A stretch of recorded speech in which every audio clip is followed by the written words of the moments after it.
Hey guys, welcome back on the channel. In this video, I'm going to share with you my top picks for no KYC crypto cards for you to spend crypto IRL. Some of them I brought before here on the channel, and that's because what I bring here is just stuff that I really use. Although there's a referral link down below, this is not sponsored in any way, shape or form. Actually, in some cases, the referral link might get you a substantial discount on fees, so you actually get a better deal by using it, okay? Also, having a list of top picks is very handy. I like to have always a backup card because sometimes these cards undergo maintenance. We never know how long the maintenance will take. Sometimes it can take months, sometimes it takes weeks. Best case scenario, it takes a couple of days. For that reason, it's always good to have a backup option. As always, guys, timestamps available down below. I won't waste any more of your time, so let's dive in. Alright guys, number one on the list, AnoCard. This is one I brought before here on the channel. It's definitely my go-to option for no KYC crypto cards. They have plenty of choices here, but let me just filter out some of the available cards because we don't need the ones that are currently under development. So let's not worry about those right now. One of the coolest features about AnoCard is that not only they are no KYC, but they are very much privacy or anonymity oriented.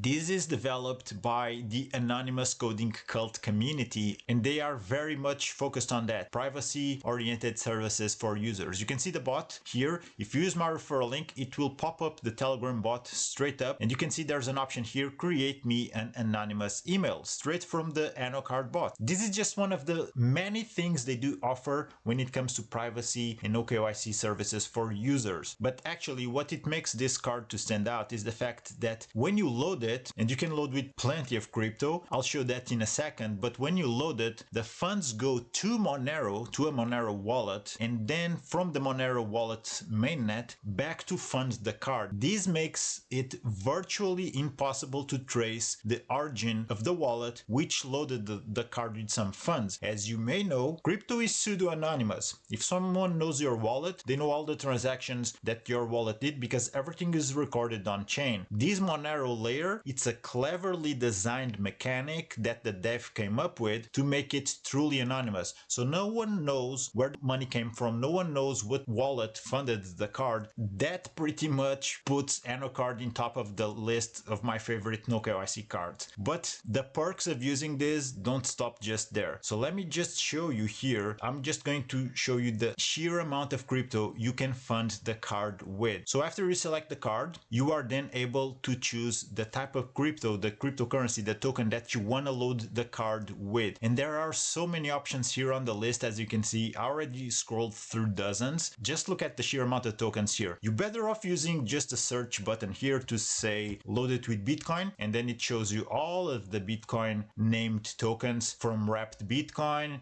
This is on Ethereum mainnet, this is on Arbitrum One, on Matic, on Optimism. We have also Bitcoin on the Lightning Network. We have mainnet Bitcoin, so on and so forth. The same thing for many other crypto. If I want to load it with Litecoin, here it is, Litecoin both on mainnet or on Binance. If I have my XRP ready to fund the card, here you go, XRP mainnet, XRP BEP20. So this is on the Binance network, right? But this is by far the card with the most amount of crypto and supported networks. As you can see, it's much harder to find something that this does not support than something that it does support. So that's also one of my favorite things about it. Now let's talk about fees. The fees can be a bit costly, okay? So that's just something you gotta deal with if you're looking to have some cards that are no KYC. And by the way, they are all Visa cards, so expect them to be supported virtually anywhere in the world. Actually, all of this showing here are not only reloadable, no KYC obviously,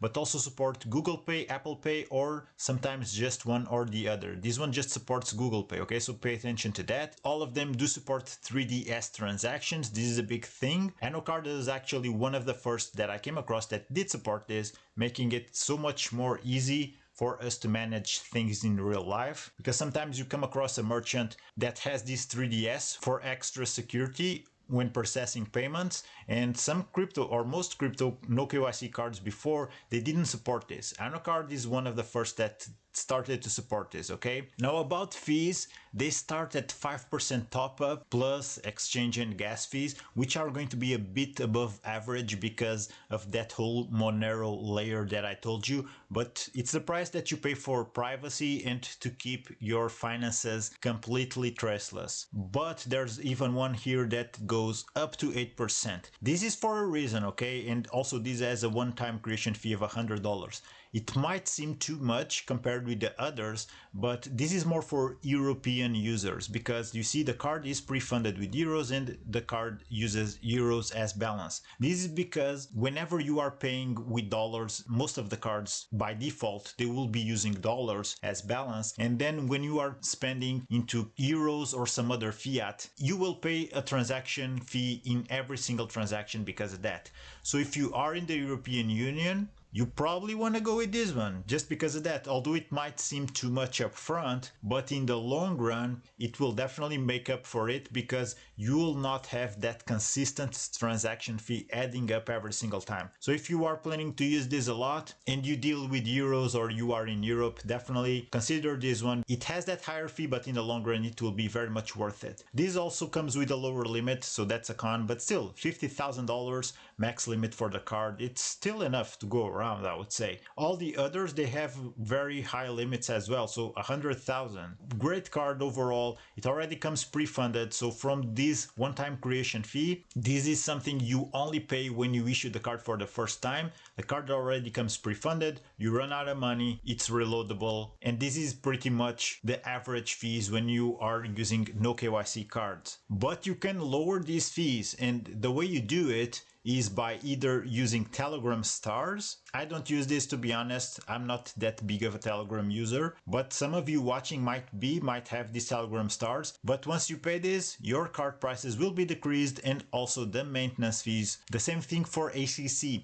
ACC is their native token, okay? Like I said before, this is developed by the anonymous coding cult. This is a token available for anyone to buy on Radium, which is a Solana exchange. You gotta go on Solana, buy some ACC tokens there. If you hold at least $50 worth of it, you can come here, you verify, and you will get decreased card price and maintenance fees. If you don't want to hold the token for the long run, then just verify, load the card, sell the token. Simple as that. And that's pretty much the main things about this card. If you need tutorials, there's tutorials available in English and in German languages. And also if you have any questions, guys, just hop up to Anonymous Coding Cult Telegram, and this is their group. They have a ton of interesting tools there, and the team behind it, the devs, the mods, they are constantly on Telegram every single day. So if you have any questions, just go there, ask away, and they'll get back to you. Okay, next one on the list, Laso.Finance. This is one I really like. So they got some really interesting certified stamps here for RMA. It's a verified Web 3.0 enterprise, and they also got this Kickstart program recipient stamp from the Stellar Community Fund. So there's already some reliability and some proof that they are legit and building something very interesting. Look at how many wallets they do support. So this is the first step. You connect with your favorite wallet. It doesn't really matter where you have your funds, Solana, EVM blockchains, you name it. Now from here you can find all the supported cards. There's going to be NR and REL. So this stands for non-reloadable and reloadable cards. So non-reloadable, use them as burner cards. Burner cards are just cards that, let's say, if you load it with $100, you will never be able to deposit more. So you gotta spend the whole thing, then issue a new card. Or just use reloadable cards. Actually, if you use my referral link down below, you will get 50% off on the fees when using reloadable cards. Like I said, it gets you a better deal, guys. And not only that, they also have gift cards. Gift cards are also available with AnoCard. I didn't mention, but they also have gift cards that you can issue with crypto. The same thing goes up here with Laso Finance. But let's focus on the cards. Look at the top right corner of the screen. Your physical location matters, okay? Either you are on the US or in the rest of the world. That's my case, I'm in Europe. But why does Laso needs to know this? Just because your jurisdiction matters to issue the correct card. So it's not that they're trying to monitor you or anything. It's just for your own best interest, all right? And let's say I want to issue issue a card, the reloadable one. I click it, I come here, I choose first the selected blockchain where my funds are on. So you see support for ETH, Base, ARB, BNB, Polygon, on Optimism. This is currently the list of stable coins that you can load your cards with: DAI, USDC, and USDT. So all of them are stable coins, okay? And in addition to the EVM blockchains we just saw, support for Solana and Stellar are also added. Other chains coming soon. Important to note that Apple Pay and Google Pay are not supported on reloadable cards. Expect this to change at any point in time. Maybe when you're watching, this is already available. If you like Laso and you need Apple Pay or Google Pay support for your cards, then use international non-reloadable cards. Those will get the job done. It's also important to know that the card is nominated in USD, so the available balance is in dollars. Any transactions in dollars will not have a transaction fee or any other additional fee after deposit. When spending non-USD, this issuer charges a 2% transaction rate. Unfortunately, we have to pass along that fee at cost. And there's also going to be a $50 minimum deposit. So let's say I would want to use an international card. I would come here, select the card, then select the blockchain that I want to use. Some of these cards will support these EVM blockchains. This one doesn't support Solana, but there are others who do. Then after selecting the blockchain, you select the type of assets you want to deposit. All of the supported ones currently are stables. And then let's say I want to deposit $1,000. Notice that the total I will receive in the card after fees is shown here. Everything is very transparent with Laso. They show you all about the transfer costs, the operations costs, and all in all, this puts together a 5% cost in fees, and that's just in the average of this type of no KYC cards. And of course, if you are using a reloadable card, make sure to use my referral link because it will get you 50% off on the fees when making your first deposit. Now, aside from these and gift cards, you can also send cash using Venmo. There's going to be a minimum of $10, a maximum of $9,363, and a fee of 6.8% when using this Venmo cash service. But you can use PayPal as well here to send funds to. And that's a really cool feature about Laso. I really like it. You don't see this very often and they do support that. So it's a really cool thing that they do have. And that's pretty much all you need to know about Laso. I really like this option as well. Next up, we get BingCard. BingCard is one that has been around for a while. It is a bit pricey. There's going to be 3 different layers: virtual, exclusive, virtual star, physical, platinum. Platinum one, since it's physical, this requires KYC, okay? So if you're not interested, forget about it. So let's take a look at the pricing here: premium, non-premium, and platinum. So the non-premium will be the one which charges you the highest fees and gives you the lowest limits, obviously. But one of the cool things about this is that it has no monthly maintenance fee. So that's a cool thing about it altogether. You still do pay a 2% top-up fee, which is very much below average with this type of no KYC cards, let me tell you. Minimum top-up $10, deposit fee 2%, withdrawal fee 2%. All of these are below average, okay? So they're not all that high, to be honest. Transaction fee 10%, but let's read the small letters. A 0.5, so 50 cents transaction fee applies to any transactions below $50 for some cards.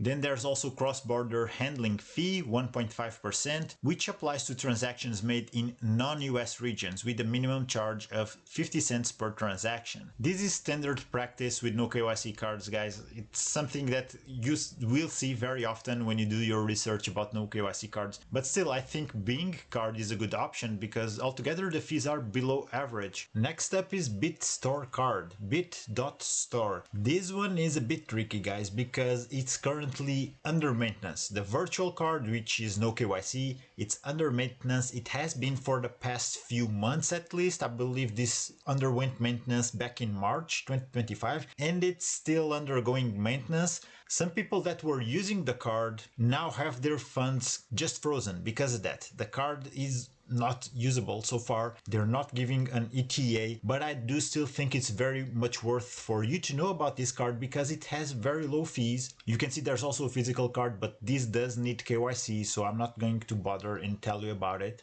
The monthly fee is just $1. The monthly limit, I don't think it's showing right here, to be honest. So let's go here to see the virtual card. You see under maintenance right now, but let's see the fees in more detail about this virtual card so that you can see why I brought this up to the list. Maximum balance $120,000, minimum top up 15, max load limit 10k per month, max card payment limit 10k per day. So it's a good card altogether. It's just a bummer that it is under maintenance. Issuing fee also $0, monthly fee $1, top up fee in crypto 2.5%. It's a shame that they are under maintenance, and I think it's because they're trying to get a deal made with the service card provider. Usually that's the main issue with these cards. After a while, the service provider starts to demand for more information from the teams behind the card, and this can lead to these unfortunate events where the cards undergo maintenance, and unless the team can strike a deal with the card's service provider, this is something that any user can experience, and that led to some people right now having a lot of money in their cards which are just frozen because the team has to comply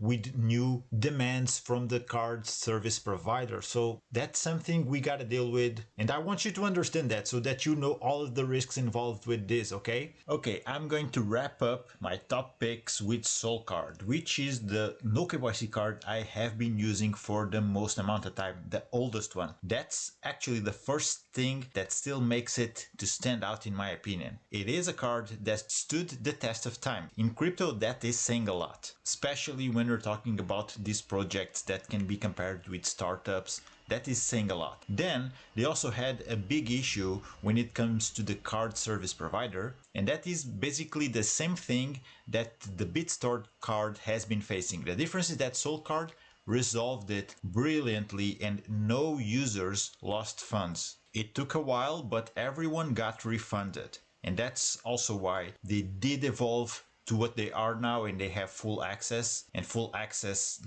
does require KYC. You get some perks, yeah, but let me show you. You register with your email, and then you have two options: full access, this requires KYC, and then this is the basic version. If you want to try it out, try SolCard. This is the no KYC version they have nowadays. It's a bit limited, monthly spending limit of 5k, 5% fee on top-ups. This is on the average of these no KYC cards. The spending limit, it does pale in comparison with other options. But like I said, these guys stood the test of time. The team did handle that card service provider issue brilliantly, and in my book that does mean a lot. So in my opinion, SolCard is still at the very least a great option when it comes to if you want to have a backup no KYC card. You can issue this in 3 simple steps, and actually they also kept developing, and now they are supporting deposits on multiple other blockchains.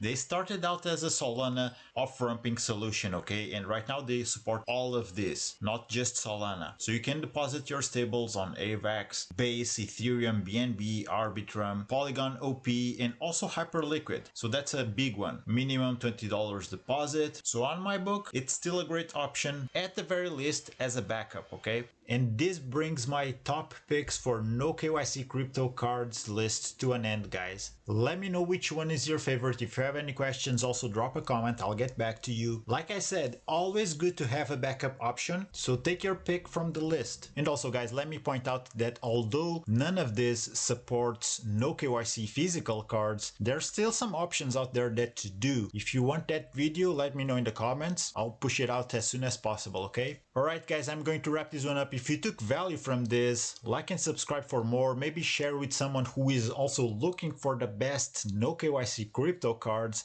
If you know something better than the ones that I showed you here, let me know in the comments. I'm always looking out for more, and that's the whole point of the channel, helping each other out, exploring that wild world of crypto.